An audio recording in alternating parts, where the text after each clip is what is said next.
Assalamualaikum warahmatullahi wabarakatuh. Selamat sore, salam sejahtera buat kita semua. Halo semuanya, kembali lagi di channel saya Marine Science. Perkenalkan, nama saya Muhammad Ehsan dengan NIM 23031002. Dan ini teman saya. Channel yang sama dengan Marine Science, channel saya Etos dengan nama Jul Jamara dengan NIM saya 23031016. Nah, di kesempatan video kali ini kami akan membahas tentang prosedur uji mikrobiologi dari dasar hingga aplikasi klinis dan industri. Untuk pembagiannya di presentasi pertama, 6 bab pertama saya akan menyampaikan dan 6 bab berikutnya akan disampaikan oleh teman saya Jul Jamara. Bagaimana pembahasannya? Langsung saja kita ke videonya. Baik, langsung saja kita ke materi pembahasannya. Di sini ada pengantar uji mikrobiologi umum, definisi dan pentingnya. Pengujian mikrobiologi ini adalah langkah krusial untuk mendeteksi keberadaan mikroorganisme berbahaya seperti bakteri, jamur ataupun virus. Juga memastikan keamanan suatu produk. Nah, yang mana menjamin keamanan dan mutu produk, kemudian mencegah kontaminasi dan penyakit serta memenuhi standar kesehatan dan keamanan. Nah, ruang lingkup pengaplikasiannya di sini ada industri pangan dan minuman, kemudian ada industri farmasi dan kosmetik, ada juga laboratorium klinik dan rumah sakit, dan yang terakhir itu adalah analisis lingkungan seperti air dan tanah. Nah, gambaran umum metodenya di sini ada pemeriksaan mikroskopis, ada kultur dan identifikasi, kemudian hitung bakteri kuantitatif, dan yang terakhir adalah uji biokimia. Nah, masuk kita ke bab 1, yakni menguji mikroskopis preparat sel mikroba. Nah, di sini prinsip dasar mikroskopi atau preparasi sampel untuk observasi detail. Di sini pengamatan struktur mikroskopis, terdapat beberapa variasi perbesaran, dimulai dari 40 kali, 100 kali, dan 400 kali zoom atau pembesaran. Kemudian yang terakhir itu ada pewarnaan dan minyak imersi. Nah, jenis-jenis preparat yang biasa digunakan ada preparat basah, yakni sampel dalam cairan. Kemudian ada preparat kering, sampel yang dikeringkan. Kemudian ada preparat fiksasi, yakni sampel yang dilekatkan. Dan yang terakhir ada preparat perwarnaan, yang mana untuk menunjukkan suatu struktur. Nah, tujuan dari pengujian mikroskopis ini ada 4. Yang pertama yakni identifikasi fragmen khas sampel, kemudian ada pengamatan morfologi dan anatomi sel jaringan. Yang ketiga ada verifikasi keaslian dan komposisi, dan yang terakhir adalah klasifikasi mikroorganisme. Nah, teknik pembuatan preparat mikroskopis yang di sini ada preparat basah dan preparat kering atau fiksasi. Pada preparat basah, teknik pengamatan objek hidup tanpa pengawetan, di mana spesimen langsung diamati dalam medium cair di bawah mikroskop. Nah, tujuannya yakni adalah mengamati aktivitas mikroorganisme, karakteristik seperti objek dalam cairan yang mana sudah ditutup dengan kaca penutup. Nah, keuntungannya di sini adalah mempertahankan bentuk asli serta gerakan sel. Nah, kekurangannya yaitu cepat kering dan tidak permanen. Sedangkan preparat kering atau fiksasi ini adalah proses mengawetkan struktur sel, mencegah artefak, dan mempersiapkan spesimen untuk pewarnaan lebih lanjut. Nah, tujuannya di sini adalah preservasi sel, kemudian persiapan pewarnaan. Nah, yang kedua itu ada fiksasi kering, yang mana pengeringan udara atau pemanasan untuk Giemsa. Nah, keuntungannya ini adalah preparat lebih permanen, stabil untuk penyimpanan yang lebih detail. Nah, kekurangannya itu dapat menyebabkan distorsi atau kehilangan sampel.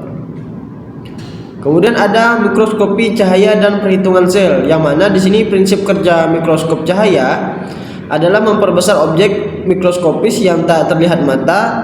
Pembentukan bayangan diperbesar melalui lensa objektif dan okular yang mana memanfaatkan sifat suatu cahaya. Nah, metode perhitungan sel mikroba di sini, metode perhitungan mikroba meliputi pendekatan langsung dan tidak langsung. Kemudian penting untuk mengukur jumlah sel hidup secara akurat dalam studi mikrobiologi.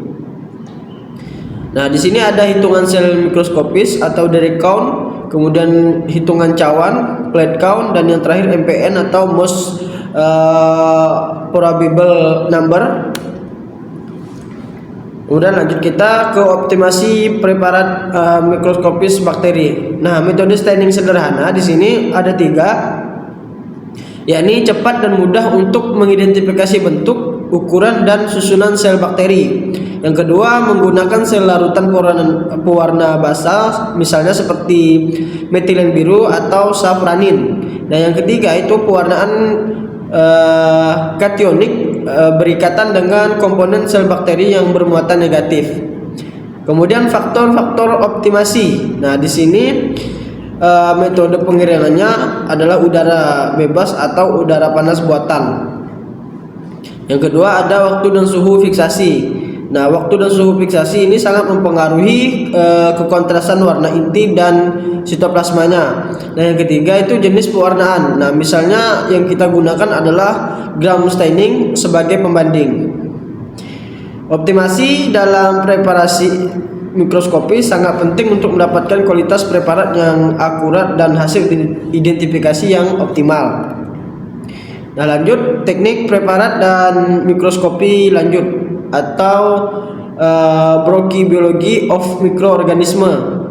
Nah, di sini buku teks otoritatif yang menjadi standar dalam mikrobiologi mencakup teknik preparat dan mikroskopis. Kemudian ada teknik mikroskopi modern yang mana terdiri dari 1, 2, 3, 4, 5 teknik. Yang pertama ada laser scanning konfokal, kemudian yang kedua ada near field optical microscopy, dan yang ketiga ada mikroskopi resolusi super atau AI enhanced. Kemudian yang keempat ada mikroskopi cahaya atau fluoresensi atau fase kontras. Nah, yang terakhir ada mikroskopi elektron. Nah, kemudian preparat khusus mikroorganisme, yakni dibuat dengan teknik khusus untuk visibilitas tanpa merusak struktur aslinya, yang mana metode basah dan kering, kemudian tetesan gantung atau balok gantung, kemudian ada pewarnaan gram, dan yang terakhir ada fiksasi. Nah, lanjut masuk ke bab 2, yakni pewarnaan gram atau prinsip dasar. Sejarah dan penemuannya. Pewarnaan gram ini dikembangkan oleh Hans Christian atau biasa disebut dengan Hans Christian Gram pada tahun 1984, yang mana merevolusi identifikasi dan klasifikasi bakteri. Nah, mekanisme pewarnaan ini adalah perbedaan kemampuan bakteri dalam mengikat dan mempertahankan zat warna menggunakan 4 zat kimia untuk membedakan gram positif dan gram negatif. Kemudian perbedaan bakteri. Nah, perbedaan utama terletak pada struktur dinding sel bakteri, yang mana gram positif dan gram negatif. Kalau gram negatif di sini warnanya agak ke lebih ke pink-pinkan seperti itu. Kemudian gram positif lebih ke warna ungu. Nah, di sini ada protokol pewarnaan gram standar, yang mana langkah-langkah utamanya di sini ada preparasi sampel atau pembuatan asupan bakteri terfiksasi. Nah, yang kedua pewarnaan primer, yakni aplikasi kristal violet, dan yang ketiga ada fiksasi warna atau penambahan gram lodin atau lugol, biasa kita sebut dengan lugol. Nah, yang keempat ada dekolorisasi atau pencucian dengan alkohol atau aseton. Nah, yang kelima ada pewarnaan sekunder, yang mana aplikasi safranin atau vaksin.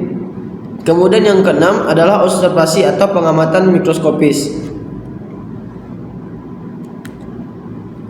Nah, mekanisme dan troubleshooting pewarnaan gram. Mekanisme pewarnaan gram.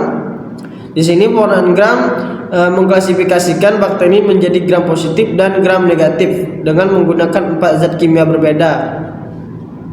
Yang mana klasifikasi bakteri itu terdiri dari 2 klasifikasi, yakni gram positif dan gram negatif. Kemudian ada penggunaan 4 reagen berurutan.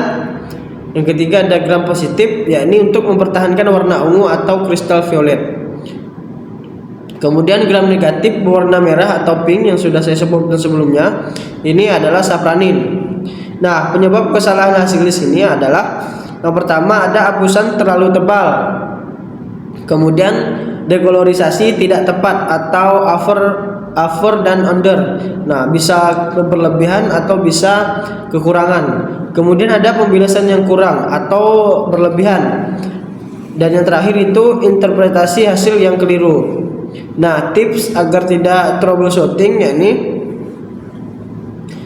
buat hapusan tipis dan merata. Kemudian kontrol waktu dekolorisasi dengan presisi. Kemudian lakukan pembilasan adekuat, dan yang terakhir itu ikuti SOP dan standar kualitas atau CLSI. Nah, di sini ada validasi dan kontrol kualitas pewarnaan gram. Yang mana pewarnaan gram ini merupakan uji yang andal, namun akurasinya memerlukan konfirmasi lebih lanjut seperti melalui kultur bakteri atau uji akurasi dan presisi dengan metode pewarnaan esensial untuk memastikan keandalan dan konsistensi hasil identifikasi bakteri. Nah, di sini juga ada pentingnya kontrol kualitas, yakni adalah faktor kunci untuk memastikan hasil pewarnaan gram yang tepat, akurat dan dapat dipercaya. Yang mana kondisi reagen yang optimal dan stabil, kemudian penerapan prosedur pewarnaan yang cermat, dan yang ketiga pengawasan menyeluruh terhadap alat, metode dan reagen yang kita gunakan.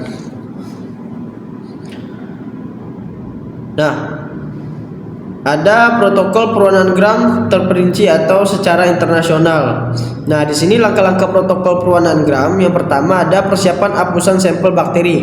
Yang kedua ada pewarnaan dengan kristal violet. Yang ketiga penambahan gram lodin sebagai mordan. Yang keempat ada dekolorisasi cepat dengan alkohol atau aseton. Dan yang kelima ada counter staining dengan safranin. Dan yang keenam ada pengamatan hasil di bawah mikroskop. Nah, memahami struktur dinding sel bakteri, dinding sel di sini terutama lapisan peptidoglikan adalah faktor penentu utama dalam respon bakteri terhadap pewarnaan gram. Yang mana gram positif ini memiliki dinding yang tebal yang menahan zat warna, sedangkan gram negatif itu memiliki dinding tipis dan membran luar. Nah, lanjut biokimia proses pewarnaan gram. Nah, di sini ada interaksi reagen dengan dinding sel, yang mana kristal violet itu mewarnai semua bakteri ungu berikatan dengan komponen komponen selular dinding sel. Nah, sedangkan lodin itu membentuk kompleks dengan kristal violet, yang mana untuk menjebak di peptidoglikan untuk gram positif. Nah, alkohol ini adalah melarutkan kompleks CV1 dari dinding sel gram negatif yang tipis. Sedangkan safranin itu mewarnai bakteri gram negatif yang telah didekolorisasi menjadi merah muda. Nah, di sini juga ada faktor biokimia yang mempengaruhi. Yang pertama, komposisi dinding sel, ada gram positif dan gram negatif. Di sini gram positif adalah lapisan peptidoglikan tebal, asam terikat menahan kompleks kristal violet iodin. Kemudian gram negatif ini lapisan peptidoglikan tipis, membran luar lipopolisakarida, tidak menahan kompleks setelah dekolorisasi. Nah, kemudian ada usia kultur juga, yang mana usia kultur ini adalah gram positif yang lebih tua dapat kehilangan kemampuan menahan warna primer. Nah, juga ada waktu dekolorisasi. Nah, over dekolorisasi bisa menyebabkan gram positif tampak gram negatif, atau under dekolorisasi sehingga bisa menyebabkan gram negatif tampak seperti gram positif. Kemudian bab 3 yakni karakteristik kultur mikroorganisme. Nah, pengertian kultur murni ini adalah populasi mikroorganisme tunggal dari satu spesies atau strain yang mana diperoleh melalui teknik isolasi, kemudian penting untuk identifikasi yang akurat. Nah, pentingnya karakterisasi adalah identifikasi spesies mikroba, kemudian klasifikasi dan penentuan taksonomi, yang ketiga studi morfologi dan fisiologi, dan yang ketiga ada aplikasi diagnosis atau industri. Nah, kemudian ada aspek-aspek yang diamati. Nah, di sini aspek yang diamati terdiri dari morfologi koloni atau bentuk, warna, dan elevasi. Kemudian ada morfologi sel, bentuk, ukuran, dan susunan. Yang ketiga ada pola pertumbuhan, yaitu media cair atau padat yang kita gunakan. Dan yang terakhir adalah uji biokimia, yakni reaksi metabolisme yang akan terjadi. Nah, morfologi koloni dan kultur murni, yakni dasar-dasar mikrobiologi atau Pilzar dan Chan, yakni morfologi koloni bakteri sangat bervariasi dan digunakan dalam identifikasi awal strain. Karakteristik ini meliputi bentuk, margin, elevasi, tekstur, dan warna. Pada bentuk itu bulat, tidak beraturan dan berukuran seperti titik. Sedangkan margin ini halus, bergelombang, dan berfilamen. Nah, elevasi itu adalah rata, menonjol, atau cembung. Sedangkan teksturnya ini basah, lengket, dan kering. Untuk warna, ini warna dipengaruhi oleh pigmen bakteri itu sendiri. Kemudian teknik kultur murni. Nah, kultur murni ini adalah biakan sel-sel dari suatu spesies mikroorganisme yang diperoleh melalui isolasi untuk studi karakteristik. Yang mana strict plate itu untuk isolasi koloni tunggal. Kemudian pour plate itu pengenceran dan tanam dalam media. Kemudian staf kultur itu pertumbuhan atau anaerobik dan penyimpanan. Nah, karakteristik kultur bakteri dan fungi, yakni mikrobiologi dasar, memberikan pengetahuan tentang mikroorganisme, membahas karakteristik kultur bakteri dan fungi yang mana esensial untuk studi yang lebih lanjut. Kemudian pola pertumbuhan pada media. Nah, pola pertumbuhan pada media di sini ada fase lak, yakni adaptasi awal. Nah, sel beradaptasi sedikit atau tanpa pertumbuhan. Kemudian fase eksponensial itu perbanyakan cepat pertumbuhan dan pembelahan sel maksimum secara eksponensial. Sedangkan fase stasioner atau keseimbangan ini adalah laju pertumbuhan seimbang dengan laju kematian sel. Kemudian fase kematian atau penurunan populasi, yakni jumlah sel hidup menurun drastis akibat akumulasi limbah dan nutrisi habis. Nah, di sini ada perbedaan bakteri dan fungi. Untuk struktur sel ada aspek bakteri dan fungi, bisa teman-teman lihat di video ya. Kemudian kita lanjut lagi. Nah, ada pola pertumbuhan pada media yang spesifik. Nah, media selektif dan diferensial ini adalah media selektif memungkinkan pertumbuhan jenis mikroorganisme tertentu dengan menghambat yang lain. Nah, untuk tujuan isolasi. Sedangkan media diferensial yakni memvisualisasikan perbedaan karakteristik antara mikroorganisme melalui perubahan visual. Nah, contohnya di sini ada agar darah, ada endoagar, dan MC Conki. Terlihat pada gambar menunjukkan beberapa perbedaan, yang mana di sini ada berwarna kuning dan yang di sini campuran antara kuning dan merah muda, dan yang di gambar sebelahnya itu menunjukkan kedua belahnya berwarna merah muda. Terlihat pada gambar ya. Nah, pola pertumbuhan pada media yang spesifik, di sini pola pertumbuhan mikroba sangat dipengaruhi oleh nutrisi dan bahan kimia. Yang mana bahan kimia ini spesifik dalam media kultur. Kemudian kehadiran zat pewarnaan atau substrat tertentu dapat menghasilkan pola koloni atau reaksi yang khas. Kemudian lanjut. Ini ada atlas karakteristik kultur. Nah, contoh-contoh kultur mikroorganisme. Nah, terdapat pada gambar ada dua gambar yang berbeda, yang mana di sini adalah pengamatan morfologi koloni pada media agar adalah langkah krusial dalam mengidentifikasi yang mana karakteristik diamati seperti bentuk, ukuran, elevasi, tepi, tekstur, dan pigmen. Kemudian pola pertumbuhan pada media yang spesifik atau media yang kita gunakan. Dan yang ketiga ada perbandingan dengan kultur murni.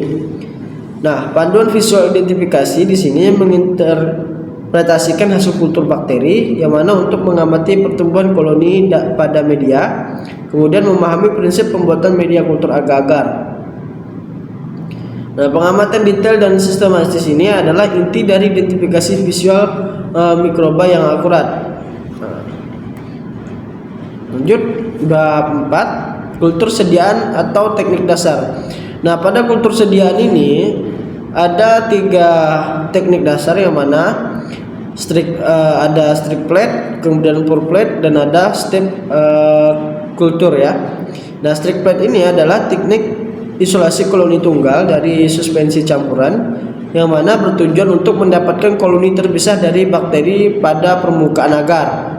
Nah, sedangkan pour plate itu adalah metode untuk menghitung jumlah sel bakteri dalam sampel cair. Kemudian sampel dicampur dengan agar cair dan dituang ke cawan Petri. Sedangkan step kultur di sini adalah kultur bakteri yang diinokulasikan jauh ke dalam media agar padat dengan cara menusuknya, kemudian digunakan untuk penyimpanan jangka yang lebih panjang. Nah, lanjut di teknik isolasi dan pemurnian mikroba.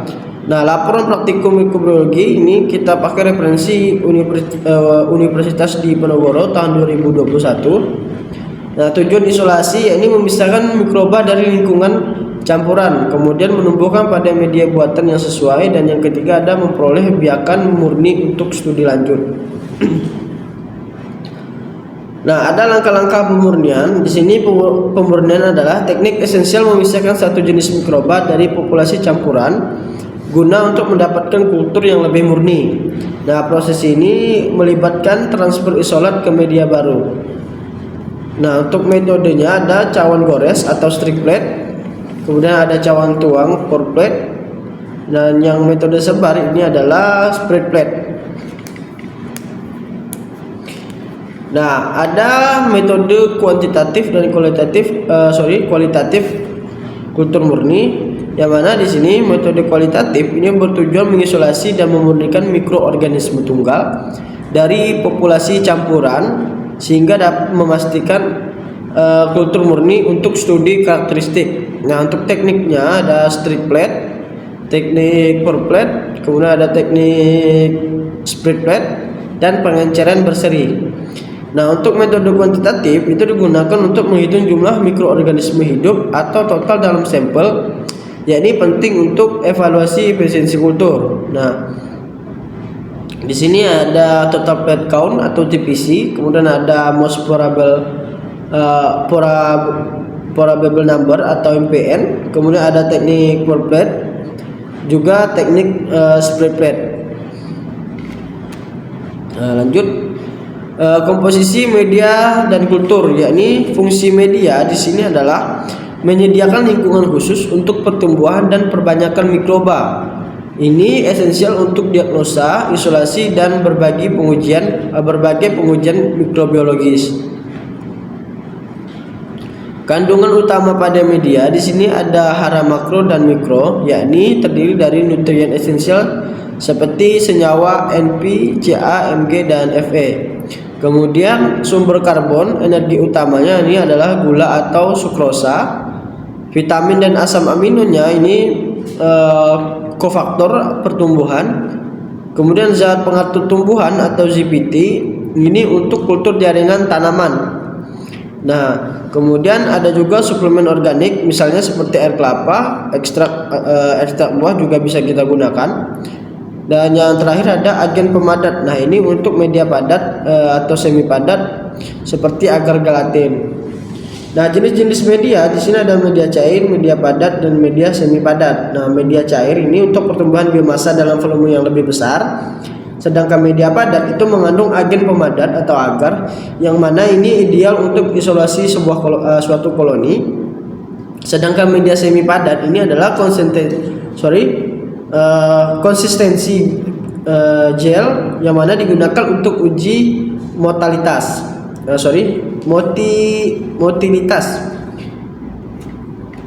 Nah, lanjut.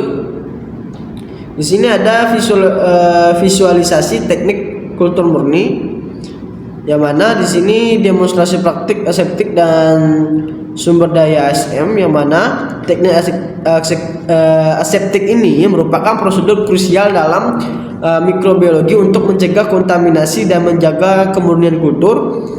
Kemudian ASM atau Microbi Library ini menyediakan protokol laboratorium, galeri gambar, dan media visual untuk memandu praktisi dalam penguasaan teknik yang digunakan. Nah, ini juga ada beberapa video panduan kultur murni, yakni proses pembuatan kultur murni. Kemudian ada panduan kultur murni juga, dan berbagai video lain untuk visualisasi langkah demi langkah. Nah, bisa teman-teman dapatkan di video-video lain. Nah, bab 5 ini ada hitung bakteri kuantitatif atau angka lempeng total, atau kita sebut sebagai ALT, yang mana angka lempeng total ini adalah metode kuantitatif untuk mengukur jumlah bakteri aerob mesofilik hidup dalam suatu sampel. Nah, metode ini krusial untuk penelitian kualitas dan keamanan mikrobiologi pada berbagai produk konsumsi.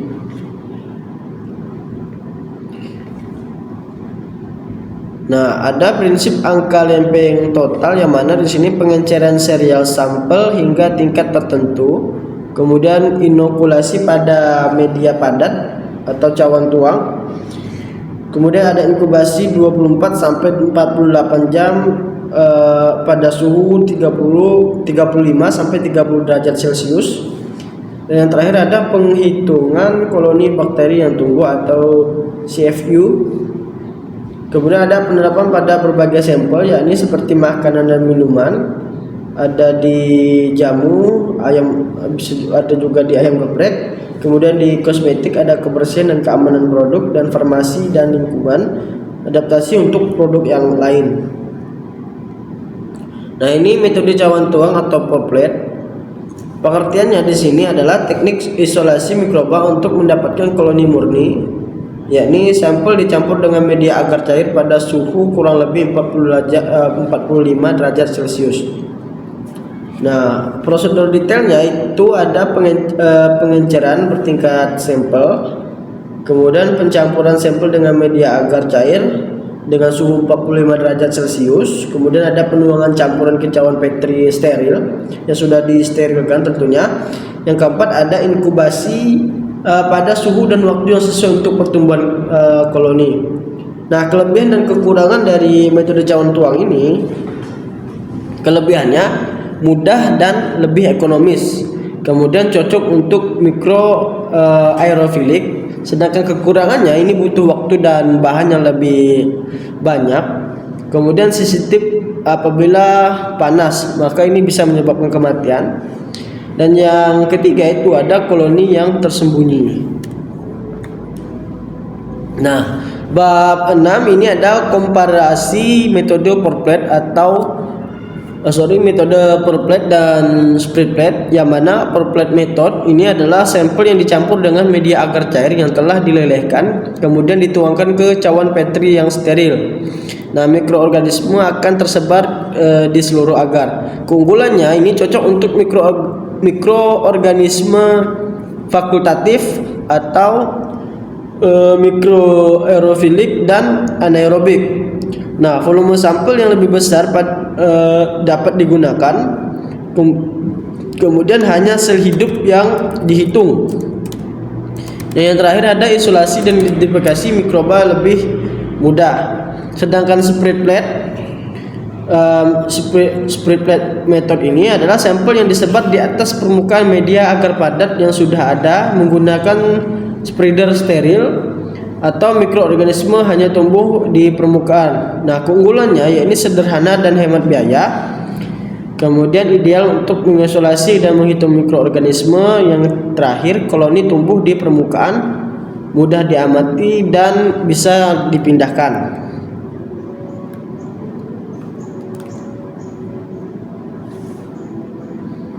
Nah, perhitungan CFU dan faktor pengenceran di sini ada konsep koloni forming unit atau CFU, yakni mengestimasi jumlah mikroorganisme viabel atau bakteri fungi dalam sampel cair sehingga mampu membentuk koloni terlihat pada kondisi yang terkontrol. Nah, di sini ada rumus perhitungan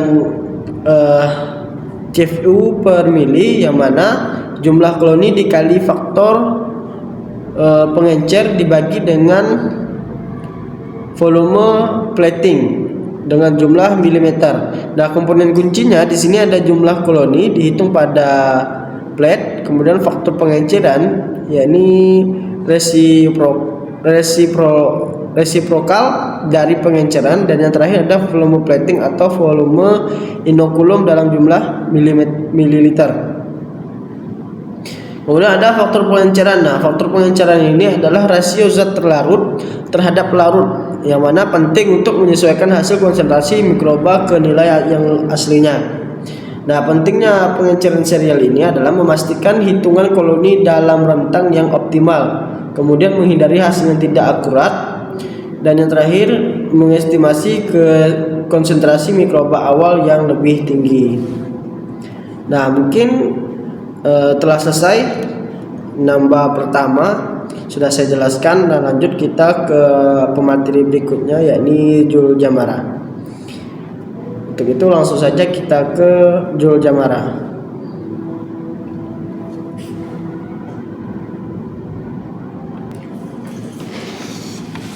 Oke, kita lanjutkan presentasi Muhammad Ehsan. Saya akan melanjutkan dari bab 8 bab 7 atau bab 8 selanjutnya? Bab 7 sampai bab 13. Oke, kita akan melanjutkan bab 7 sampai bab 13. Dari bab 7, hitung bakteri kualitatif, most probable number atau MPN. Itu prinsip metode MPN seperti estimasi konsentrasi mikroorganisme viabel, metode statistik berbasis pengenceran serial, penggunaan media cair indikator pertumbuhan, serta perubahan warna atau kekeruhan. Prinsipnya seperti itu. Yang mana teknik ini sangat berguna untuk sampel dengan materi partikular yang mengganggu metode hitungan cawan.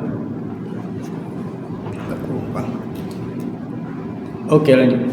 SNI 01 tidak terlalu. Nah, itu termasuk ke standar nasional Indonesia, yang dimana uji coliform dan E. coli-nya pada produk perikanan, penggunaan metode MPN, dan sering seri tabung 3 atau 5 pengenceran. Ini untuk mengatur prosedur dari interpretasi untuk keberadaan bakteri indikator sanitasi dalam produk perikanan. Nah, ini adalah metode kualitatif yang baku. Kemudian tabel dan interpretasi digunakan untuk menerjemahkan kombinasi tabung positif dari seri pengenceran menjadi nilai indeks MPN. Lanjut. Nah, aplikasi MPN pada pangan dan air. Dan di mana metode most probable number adalah teknik kunci dalam mikrobiologi untuk evaluasi keamanan pangan dan kualitas air. Most probable number, metode MPN digunakan untuk menghitung bakteri coliform dan E. coli dalam sampel pangan serta air. Ini melibatkan serangkaian tes penduga, penentu, dan kesempurnaan. MPN pula merupakan alat esensi untuk kuantifikasi mikroorganisme indikator, di mana memastikan standar sanitasi dan keamanan produk. Nah, standar Indonesia sendiri ini mengatur prosedur uji MPN, yang mana SNI 016989.2/2009, yang dimana kemudian Warno 2018 meluncurkan buku mikrobiologi pangan, yang mana membahas bab khusus tentang metode MPN dan interpretasi tabelnya dalam konteks keamanan pangan. Kemudian dari Santoso 2021, jurnal oleh Haji Santoso, menyajikan studi kasus tentang aplikasi metode MPN untuk pengujian kualitas air minum, khususnya pada lingkungan. Lanjut.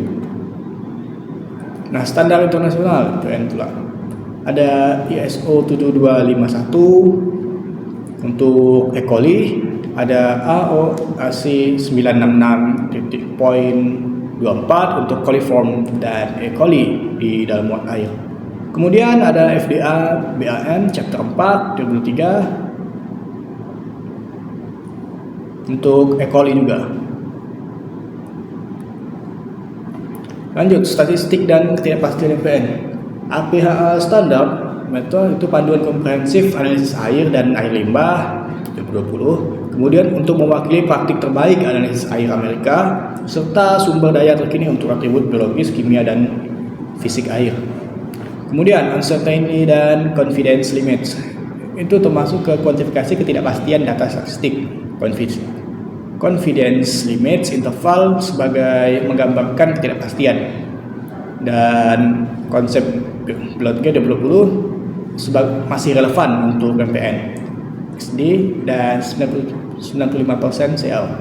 Untuk perhitungan statistik MPN, ya, metode statistik estimasi mikroorganisme menggunakan pengenceran bertingkat dan pertumbuhan tabung, di mana ketidakpastian standar MPN setara dengan standar error. Nah, ISO 19036 itu sebagai estimasi komponen ketidakpastian, yaitu teknik, matriks, dan distribusi. Nah, berakhir untuk bab 7. Jadi prosedur dasar mikrobiologinya sebagai review prosedur uji umum, uji mikroskopis preparat sel, serta teknik pewarnaan gram.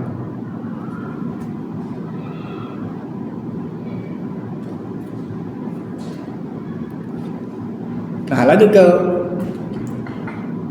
bab 8, fermentasi karbohidrat. Jadi, fermentasi karbohidrat adalah proses pemecahan karbohidrat, terutama glukosa, oleh mikroorganisme tanpa oksigen anaerob untuk menghasilkan energi dengan produk samping tertentu. Tujuan utamanya adalah menghasilkan energi ATP bagi sel saat oksigen tidak tersedia. Jadi, energi yang dihasilkan saat oksigen tidak ada, organismenya akan menghasilkan energi saat oksigen tidak ada. Nah, jenis-jenis fermentasinya ada fermentasi asam laktat, di mana produknya asam laktat terjadi pada bakteri dan sel otot manusia. Serta contoh reaksi sederhananya ada glukosa, asam laktat, yang dimana asam laktat yang berinteraksi dengan energi. Nah, contoh penerapan ada pada yogurt dan keju. Lanjut, fermentasi alkohol. Sudah banyak paham dengan fermentasi alkohol, jadi kita lanjut. Mana produknya itu etanol dan karbon dioksida terjadi pada ragi, misalnya Saccharomyces. Contoh reaksi sederhananya ada glukosa menjadi etanol, di mana etanol ditambah karbon dioksida tambah energi. Contoh penerapan ini pada roti, itu untuk mengembang, yang dimana karbon dioksida membuat adonan mengembang. Nah, mikroorganisme yang terlibat ada dari bakteri misalnya Lactobacillus, pada ragi jamur bersel 1. Nah, manfaat fermentasi karbohidrat itu produk energi tanpa oksigen, yang dimana pengolahannya dan pengawetan makanan membentuk cita rasa dan tekstur makanan. Nah, fermentasi asam laktat terjadi glikolisis, yang dimana reduksi pirufat menjadi asam laktat. Nah, kemudian fermentasi asam laktat adalah fermentasi glukosa yang menghasilkan asam laktat. Ya, sudah pastilah. Kemudian fermentasi asam laktat dimulai dengan glikolisis yang menghasilkan asam pirufat. Kemudian berlanjut dengan perubahan asam pirufat menjadi asam laktat itu sendiri. Nah, pada fermentasi asam laktat, fermentasi pirufat bereaksi secara langsung dengan NADH membentuk asam laktat. Nah, ini dia seperti pada gambar. Nah, fermentasi asam laktat di mana glukosa akan menjadi 2 pirufat. Di mana 2 pirufat ini akan menjadi 2 laktik asid. Dan NADH dan NAD+ dan NADH akan bersirkulasi membentuk energi, dan mana 2 ADP menjadi ATP menjadi energi. Lanjut. Fermentasi alkohol ialah sebuah reaksi perubahan glukosa menjadi etanol, etil alkohol, dan karbon dioksida. Nah, organisme yang mempunyai peran yaitu lagi sebagai pembuat roti dan tape maupun minuman keras. Nah, faktor yang mempengaruhi proses fermentasi ada suhu. Suhu merupakan faktor lingkungan terpenting untuk mempengaruhi dan menentukan jenis organisme yang dominan selama fermentasi. Beberapa hal yang berhubungan dengan suhu untuk setiap organisme bisa dikelompokkan seperti suhu minimum, di mana di bawah suhu itu pertumbuhan mikroorganisme tidak berlangsung lagi. Tidak ada lagi. Lanjut ke suhu optimumnya. Sebagai suhu yang mungkin terjadi pertumbuhan mikroorganisme paling cepat. Nah, suhu maksimum, yang dimana di atas suhu itu pertumbuhan mikroorganisme tidak akan mungkin berlangsung lagi. Nah, jadi suhu juga faktor penentu juga apakah ada atau tidaknya bakteri. Nah, kemudian oksigen. Udara atau oksigen pada proses fermentasi harus disusun sebaik mungkin untuk memperbanyak atau menghambat pertumbuhan mikroorganisme tertentu. Pada tiap mikroba memerlukan oksigen yang berbeda jumlahnya untuk pertumbuhan atau membentuk sel-sel baru untuk fermentasi. Yang ketiga, substrat. Mikroorganisme juga memerlukan pemasok makanan yang akan menjadi sumber energinya dan menyiapkan unsur-unsur kimia dasar untuk pertumbuhan sel. Substrat atau makanan yang diperlukan oleh mikroba untuk kelangsungan hidupnya berhubung erat dengan komposisi kimianya. Kebutuhan mikroorganisme akan substrat juga berbeda-beda, tergantung kalian mau membuat alkohol atau tidak. Lanjut. Yang keempat, ada mikroorganisme tidak bisa tumbuh tanpa adanya air. Air yang berada di substrat akan dipakai untuk pertumbuhan mikroorganisme. Nah, dijelaskan dalam istilah water activity atau aktivitas air, yaitu perbandingan antara tekanan uap dari larutan dengan tekanan uap air murni pada suhu yang sama. Ini akan menghasilkan gas.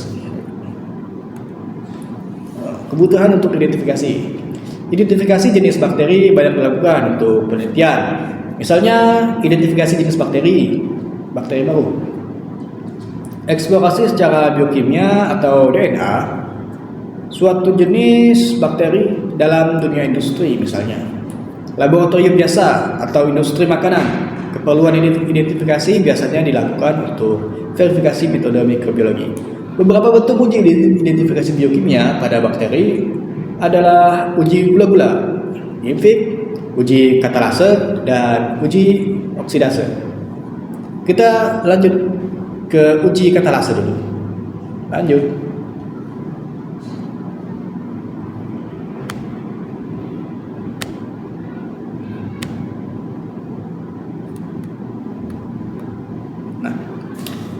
Jadi, uji katalase itu uji biologi untuk mengetahui apakah suatu mikroorganisme menghasilkan enzim katalase atau tidak. Jadi, prinsipnya, enzim katalase berfungsi mengeluarkan hidrogen peroksida menjadi air. Nah, jadi air. Cara melakukan uji katalase, pertama, ambil koloni bakteri dengan hose atau stik bersih, teteskan larutan air 3% di atas koloni, amati reaksi yang terjadi. Nah, hasil ujinya bisa jadi positif, dari mana muncul gelembung gas oksigen. Contoh bakterinya ada Staphylococcus dan Bacillus. Nah, jika negatif, katalase yang negatif, gelembung tidak akan ada. Contoh bakterinya Staphylococcus dan Lactobacillus. Nah, bisa dilihat pada gambar gelembung oksigen dan tidak ada sama sekali negatif. Nah, tujuannya untuk membedakan jenis bakteri, membantu identifikasi bakteri di laboratorium dan mengetahui kemampuan bakteri bertahan dari racun oksigen. Lanjut, uji oksidase. Uji oksidase oleh beberapa orang adalah salah satu uji biokimia yang dipakai di laboratorium mikrobiologi untuk mengetahui apakah suatu bakteri menghasilkan enzim oksidase sitokrom C oksid atau tidak. Nah, jadi prinsipnya Bakteri yang menghasilkan enzim sitokrom C oxide dapat mengoksidasi reagen khusus, biasanya tetramethylphenyldiamine. Ketika reagen tersebut teroksidasi oleh enzim, warnanya berubah menjadi biru atau ungu tua. Alat dan bahannya. Jadi bakteri uji, koloni yang tumbuh di media, diambil.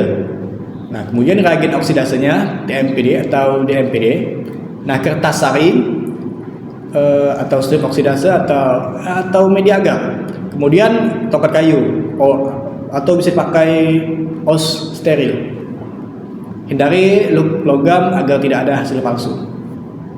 Lanjut. Prosedurnya, siapkan koloni bakteri yang akan diuji. Lalu teteskan reagen oksidase pada kertas saring atau strip. Baru kita oleskan bakteri di permukaan reagen. Nah, perubahan akan terjadi dalam 10-30 detik setelah pengolesan. Nah, contoh organisme. Bila oksidase positif, organisme yang muncul adalah Pseudomonas, Neisseria, Vibrio, Campylobacter umumnya. Nah, bila oksidasinya negatif, ada Enterobacteriaceae seperti E. coli. Kegunaan uji oksidase sendiri itu untuk membedakan kelompok bakteri gram negatif, misalnya pembeda antara Enterobacteriaceae dan non-fermenter. Langkah awal identifikasi biokimia dalam laboratorium mikrobiologi. Jadi ini untuk membedakan antara untuk mencari bakteri Enterobacteriaceae. Lanjut uji MFIC. Jadi uji MFIC ini 4 uji biokimia yang digunakan dalam laboratorium mikrobiologi untuk membedakan dan mengidentifikasi bakteri, terutama anggota keluarga Enterobacteriaceae, misalnya E. coli, Enterobacter, dan Klebsiella. Berdasarkan karakteristik metabolisme mereka. Nama MFIC sendiri berasal dari singkatan urutan uji I. Indole test, M. Methyl red test, V. Voges Proskauer test, dan C. Citrate utilization test. Rangkaian uji MFIC ada pertama uji indole. Tujuannya mengetahui kemampuan bakteri menghasilkan indol atau dari asam amino triptofan. Prinsip kerjanya, bakteri yang mempunyai enzim tryptophanase memecah triptofan dan menjadi indol. Penambahan reagen COVAX akan menyebabkan lapisan merah di permukaan jika positif. Dan hasilnya, jika positif, lapisan merah pada permukaan medium, dan jika negatif, tidak merah atau kuning atau coklat. Gambarnya tidak ada. Lanjut, uji kedua, uji methyl red. Nah, tujuannya untuk mengetahui kemampuan bakteri menghasilkan asam stabil melalui jalur fermentasi asam campuran, mixed acid fermentation. Prinsipnya, tambahkan indikator methyl red pada kultur di medium MLVP setelah inkubasi. Nah, hasilnya jika positif, warna merah, yang mana pH rendah karena banyak asam. Nah, jika negatif ya warna kuning oranye. Kemudian uji ketiga. Uji ada gambar. Lalu uji ketiga ada Voges Psukeio. Tujuannya untuk mendeteksi perubahan asam asetoin, salah satu produk netral dari fermentasi glukosa. Nah, prinsipnya tambahkan reagen Barrage atau naphtol dan KOH ke kultur di medium MLVP. Jika ada asetoin, akan bereaksi menjadi warna merah atau pink. Nah, hasilnya jika positif merah atau pink, ya, jika bereaksi. Nah, jika negatif tidak ada perubahan warna. Nah, yang terakhir uji sitrat C. Nah, untuk mengetahui apakah bakteri dapat menggunakan sitrat sebagai satu-satunya sumber karbon. Nah, prinsipnya inokulasi kan pada siman sitrat agar mengandung bromothymol blue. Jika bakteri dapat memakai sitrat, medium akan menjadi lebih basah, berubah dari hijau ke biru. Nah, jika positif medium biru, jika negatif tetap hijau.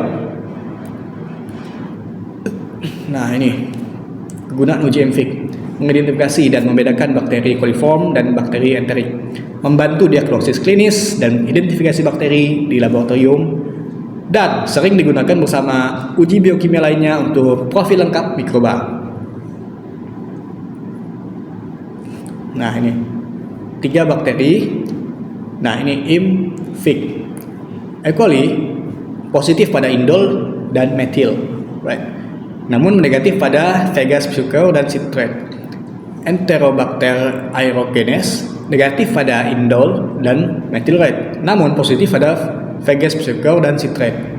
Nah, Klebsiella sp, indol dan methyl red itu negatif, namun pada Vegas psucor dan citrate positif. Lanjut, uji urease.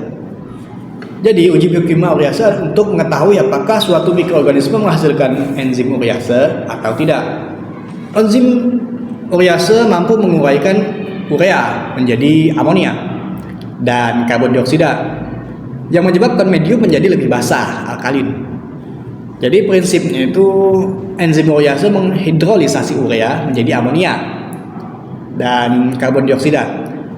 Dan amonia bersifat basah sehingga menaikkan pH medium. Medium yang digunakan biasanya mengandung fenol merah sebagai indikator pH. Jika medium menjadi alkalin, warna berubah dari kuning ke merah muda. Nah, media dan alat yang digunakan ada urea agar slime, sering disebut Christensen's urea agar. Kemudian ada urea broth, medium cair, dan koloni bakteri yang diuji, indikator pH, penetrate, dan inkubator. Prosedur langkah-langkahnya ada: pertama, ambil koloni bakteri murni dengan hose steril. Kedua, inokulasikan ke permukaan urea agar slime atau ke urea broth. Nah, pada agar, oleskan dengan inokulum kuat di seluruh permukaan slime. Jangan menusuk bagian bawah sebab agar slime hanya bagian slime, bagian atas.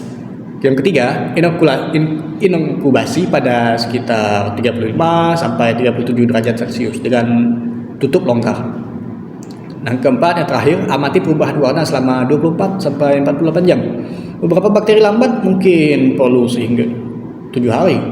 Contoh organismenya, bila urease positif, Proteus spp reaksi cepat bakterinya. Terus ada Helicobacter pylori, itu terapit urease pada biopsi lambung, dan Klebsiella Yersinia Morganella yang dimana reaksi lebih lambat, ya, ini yang akan muncul dimana biosemidisir per 1. Nah, bila urease negatif, yang akan muncul ada Escherichia coli dan Salmonella dan Shigella dan lain-lain.